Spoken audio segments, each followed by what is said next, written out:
Hello friends, आज की इस वीडियो में हम पढ़ेंगे मेजरमेंट सिस्टम एनालिसिस के बारे में। तो इस वीडियो में हम देखेंगे measurement system analysis, types of measurement error, calculating bias, linearity and stability, GRR variable study and GRR attribute study के बारे में। तो ये मेजरमेंट की डेफिनेशन है जो सी एजनहट ने दी थी 1963 में। The assignment of numbers to material things to represent the relations among them with respect to particular properties. Measurement system हमारा इन चीजों से मिलके बना होता है। मेजरिंग इक्विपमेंट जो हमारा गेज होता है, स्टैंडर्ड जो हमारा रेफरेंस स्टैंडर्ड होता है या रेफरेंस वैल्यू होती है, जिसके कंपेयर करके हम पार्ट को एक्सेप्टेबल है या नहीं एक्सेप्टेबल है ये डिसाइड करते हैं। हमारा मेथड जो प्रोसीजर है हमारा मेजरमेंट का, पर्सनल जो हमारा मेजरमेंट करता है, वर्क पीस एंड इन्वायरमेंट, इन सब चीज से मिलके हमारा मेजरमेंट सिस्टम होता है। अब देखते हैं types of measurement error. Measurement error हमारे दो टाइप्स के होते हैं, एक्यूरेसी एंड प्रिसीशन। एक्यूरेसी होता है हमारा closeness to true value, means हमारी वैल्यू जो ट्रू वैल्यू के कितने क्लोज है, और प्रिसीशन होता है कि हमारी जो मेजरमेंट वैल्यू है वो एक दूसरे के कितने क्लोज है। ये इनके साथ इसको देखते हैं, एक्यूरेसी और प्रिसीशन को। तो अगर हम फर्स्ट केस में देखें तो हमारी जो वैल्यू है वो ट्रू वैल्यू के बहुत क्लोज है और एक दूसरे के भी क्लोज है, तो ये हमारी एक्यूरेट भी हो जाएगा और प्रिसीशन भी हो जाएगा। सेकंड केस में हम देखें तो हमारी वैल्यू जो है, जो हमारी ऑब्जर्वेशन आ रही है वो ट्रू वैल्यू के पास आ रही है लेकिन एक दूसरे से दूर है, इसलिए हमारी एक्यूरेट है लेकिन प्रिसाइज नहीं है। थर्ड केस में हमारी वैल्यू एक दूसरे के पास है इसलिए वो प्रिसाइज है और एक्यूरेट नहीं है क्योंकि वो ट्रू वैल्यू के काफी दूर है। और फोर्थ केस में ना हमारी वैल्यू प्रिसाइज है ना एक्यूरेट है।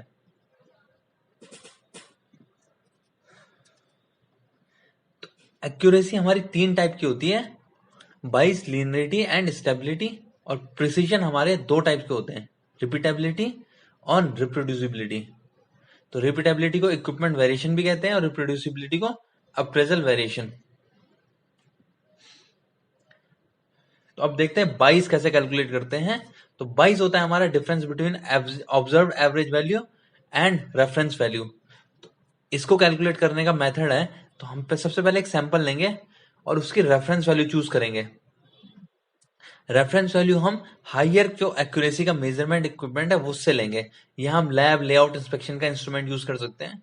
उसके बाद हम सैंपल को 10 या 15 बार मेजर करेंगे और उनका एवरेज कैलकुलेट करेंगे। फिर जो हमारा एवरेज आएगा उसको हम ट्रू वैल्यू से माइनस करेंगे या रेफरेंस वैल्यू से, वो हमारा 22 हो जाएगा। ये हमारे पॉसिबल काउजेज है 22 के।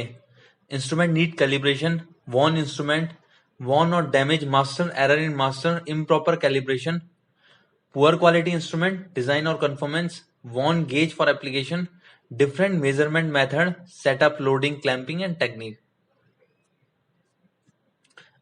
अब पढ़ते हैं हम लीनियरिटी के बारे में। तो लीनियरिटी होता है हमारा चेंज इन बाइस over a normal operating range. इसमें हम बाइस कैलकुलेट करते हैं अलग अलग ऑपरेटिंग रेंज में। तो अगर हमारे सपोज एक वर्नियर कैलिपर है, उसकी हमारी जो नॉर्मल ऑपरेटिंग रेंज है वो है 20 mm टू 60 mm, तो हम उसकी हर एक ऑपरेटिंग रेंज में बाइस कैलकुलेट करेंगे। कि सपोज उसको पहले हम 20 mm में उसकी बाइस कैलकुलेट करेंगे, 30 mm में, देन 40 mm में, देन 50 एंड 60 mm में, और उसको फिर हम ग्राफ में प्लॉट करेंगे। तो इसका मेथड है कि सबसे पहले हम 5 से 10 सैंपल लेंगे जो उसकी पूरी ऑपरेटिंग रेंज को कवर करेगा। तो अगर हमारा 20 टू 60 mm है तो जो हम सैंपल लेंगे वो एक 20 mm का होगा, एक 30 mm का, एक 40 mm का, एक 50 mm का और एक 60 mm का। फिर हम सबसे पहले 20 mm में 10 से 15 ऑब्जर्वेशन लेंगे, है ना। तो फिर उनका एवरेज लेंगे हम, और पहले 20 mm में हम 22 कैलकुलेट करेंगे, फिर 30 mm में उसका 22 कैलकुलेट करेंगे, और उसको हम एक्स वाई प्लेन में प्लॉट करेंगे। जो 22 आएगा हमें, उससे हम उसकी लीनियरिटी को वेरीफाई कर सकते हैं।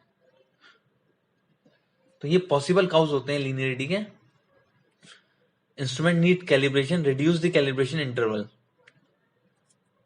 वन इंस्ट्रूमेंट इक्विपमेंट और fixture, poor maintenance, air, power, hydraulic, filter corrosion, rust and cleanliness, poor quality instrument, instrument design और method lacks robustness, distortion, changes with part width. अब पढ़ेंगे हम स्टेबिलिटी के बारे में। स्टेबिलिटी होता है हमारा change in bias over time. Means पहले हमने बाइज कैलकुलेट किया, फिर हमने लीनियरिटी में देखा change in bias over different operating range. अब हम स्टेबिलिटी में देखेंगे change in bias over time, means time के साथ उसकी बाइज में क्या चेंज आ रहा है। तो हम इसके लिए हम सबसे पहले क्या करेंगे, जैसे आज हमने बाइज कैलकुलेट किया किसी मेजरिंग इंस्ट्रूमेंट का, फिर हम अगले दिन सेम वही ऑब्जर्व रिपीट करेंगे एक्टिविटी और उसका बाइज कैलकुलेट करेंगे अगले दिन, और फिर हम उसको एक्स बार और आर चार्ट प्लॉट कर सकते हैं उसका। फिर हम इससे हम देखेंगे हमारी प्रोसेस स्टेबल है कि नहीं। अगर प्रोसेस हमारी स्टेबल नहीं है तो उसको हम करेक्ट करेंगे।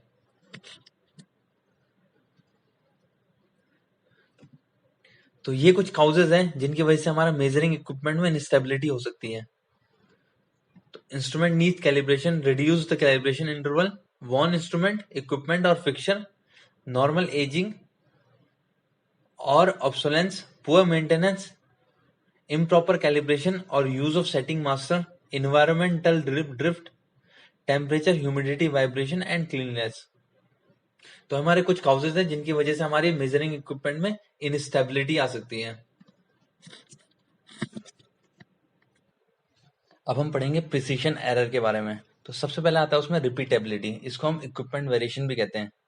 तो variation in measurement obtained with one measuring equipment when used several times by an appraisal while measuring the identical characteristic on same part। Means हमारा सेम एक अप्रेजल होगा, सेम पार्ट सेम कैरेक्टरिस्टिक और same instrument से हम major करेंगे 2 या उससे ज्यादा बार। फिर उसके बाद उसका जो वेरिएशन होगा उसे हम कैलकुलेट करेंगे, उसे बोलेंगे हम इक्विपमेंट वेरिएशन। रिप्रोड्यूसिबिलिटी में होता है हमारा 2 या उससे ज्यादा अप्रेजल होते हैं, सेम मेजरिंग इंस्ट्रूमेंट होता है, सेम कैरेक्टरिस्टिक और सेम पार्ट, और उनमें उनके बीच का वेरिएशन हम कैलकुलेट करते हैं, उसे हम अप्रेजल वेरिएशन भी कहते हैं। तो गेज आरएनआर होता है हमारा combined variation of repeatability and reproducibility, means equipment variation and appraisal variation. इसका एक फॉर्मूला होता है sigma square G R N R is equal to sigma square reproducibility plus sigma square repeatability. अब पढ़ेंगे पहले हम G R N R variable study के बारे में। तो 2 तरह की हमारी स्टडी होती है, 2 तरह के हमारे डाटा होते हैं, variable and attribute data. Variable जिन्हें हम मेजर कर सकते हैं, जैसे वर्नियर माइक्रोमीटर से जो हम मेजर करते हैं, और एट्रीब्यूट जिसे हम thread plug gauges, snap gauges, हमारे गो नो गो, जिसमें हम डिसीजन देते हैं। तो सबसे पहले वेरिएबल स्टडी करेंगे हम। अब हमें पार्ट सिलेक्शन कैसे करना है। तो जो हमारा सैंपल होगा वो इंटायर ऑपरेटिंग रेंज को हमारा कवर करना चाहिए। मीन्स अगर हमारी ऑपरेटिंग रेंज है 20 प्लस माइनस 0.1, तो पार्ट हमारे 19.9 से 20.1 तक के होने चाहिए, तो पूरे उसकी ऑपरेटिंग रेंज है उसको कवर करें। जो हम कंपोनेंट ऑफर करेंगे अप्रेजल को, वो रैंडम होने चाहिए और वो अनअवेयर होना चाहिए नंबर से, कि अगर हमने उसको पहले ट्रायल में फर्स्ट नंबर ऑफर किया तो अगली बार हम उसको थर्ड या फोर्थ करेंगे।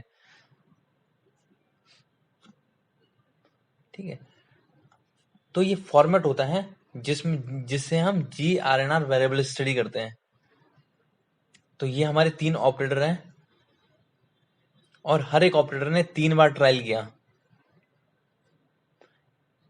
तो ये हमारी अमन ने पहले ट्रायल किए 3 ट्रायल, 10 हमारे कंपोनेंट हैं, ये हमारी ऑब्जर्वेशंस है, ये इनका एवरेज आ जाएगा और ये रेंज, ये हमारा एक्स ए आ जाएगा फर्स्ट ऑपरेटर का, और ये आर बार, ये हमारी रेंज है, टोटल रेंज। तो इस तरीके से सेकंड और थर्ड अप्रेजल ने किया। उसके बाद कुछ फॉर्मूले होते हैं, इन फॉर्मूले की हेल्प से हम G R N are find करते हैं। तो ये फॉर्मूले वैसे एक्सेल शीट होती है, तो ये फॉर्मूले सारे के सारे याद करने की जरूरत नहीं होती, वो शीट में होते हैं, और ये शीट आपको नेट वगैरह से मिल जाएगी। तो रिपीटेबिलिटी का फॉर्मूला होता है R into K1, K1 K2 K3 हमारे कांस्टेंट होते हैं। K1 की वैल्यू हमारी डिपेंड करती है हमारे नंबर ऑफ ट्रायल पे, और K2 की वैल्यू हमारी डिपेंड करती है नंबर ऑफ अप्रेजल से, और K3 की वैल्यू हमारी डिपेंड करती है नंबर ऑफ पार्ट से। तो रिपीटेबिलिटी का फॉर्मूला होता है आर इंटू K1, रिप्रोड्यूसिबिलिटी का square root of X difference K2 minus E V square equipment variation का whole square, divided by n into R. n हमारे नंबर ऑफ कंपोनेंट्स हैं और n हमारा number of trials, sorry R हमारा number of trials. G R N R होता है square root of E V square plus A V square, part variation R P into K three. Total variation आ जाएगा हमारा square root of G R N R plus P V. अब हमारा percentage equipment variation होगा 100 multiply EV upon total variation, percentage appraisal variation, percentage G R N R और percentage part variation के फॉर्मूले होते हैं। एक और चीज इसमें हम फाइंड करते हैं number of distinct categories NDC. इसको कैलकुलेट करने का फॉर्मूला होता है 1.41 multiply part variation upon G R N R. तो ये सारी चीजें हम कैलकुलेट कर लेंगे, उसके बाद हम एनालिसिस करेंगे कि हमारा एक्सेप्टेबल क्राइटेरिया क्या है। तो उसके लिए ये चीज है हमारी, ये हमारी टेबल है।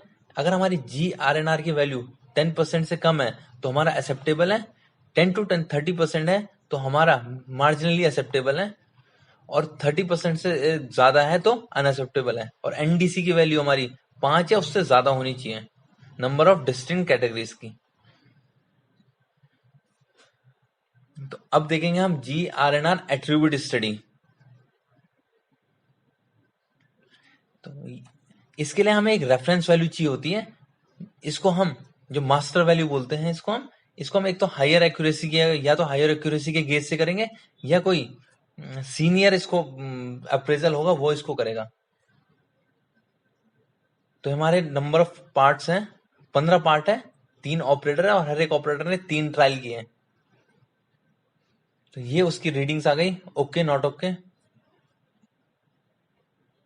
तो अब देखते हैं इसमें क्या क्या फाइंड करते हैं हम। तो इसमें एक तो सबसे पहले हम इफेक्टिवनेस कैलकुलेट करते हैं, total number of opportunities, number of parts correctly identified divided by total number of opportunities. तो इसमें अगर एक अमन के लिए हम इफेक्टिवनेस कैलकुलेट करेंगे तो टोटल नंबर ऑफ अपॉर्चुनिटीज है उसके पास 15 3 45, और number of parts correctly identified.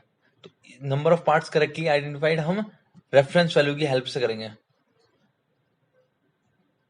फिर miss rate, number of misses upon number of opportunities for misses. Miss rate होता है हमारा मतलब कि कितने पार्ट उसने एनजी थे और ओके कर दिए, मतलब एनजी पार्ट को उसने डिसीजन ओके दे दिया, तो वो हमारा होता है मिस रेट। फॉल्स अलार्म होता है हमारा कितने ओके पार्ट को एनजी का डिसीजन दिया, ओके पार्ट को एनजी दे दिया, वो होता है हमारा फॉल्स अलार्म। इसको कैलकुलेट करने का एक फॉर्मूला होता है number of false alarms upon total number of opportunities for false alarm. और एक इसमें हम कप्पा वैल्यू कैलकुलेट करते हैं, PO minus PE upon 1 minus PE. तो ये हमारा इसका भी फॉर्मेट है जो इंटरनेट से मिल जाएगा, उसमें डायरेक्ट हम वैल्यू पुट करते हैं और हमारी ये सारी कैलकुलेट आ जाती है। तो इसके बाद अब इसका हम एनालिसिस कैसे करेंगे, है ना। तो ये एक्सेप्टेंस क्राइटेरिया होता है हमारा।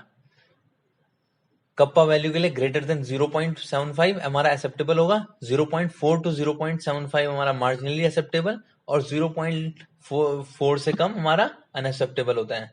इफेक्टिवनेस के लिए हमारी एक्सेप्टेबल होती है ग्रेटर देन 90, 80 to 90 हमारा मार्जिनली एक्सेप्टेबल, और less than 80 unacceptable. Miss rate less than 2 acceptable है,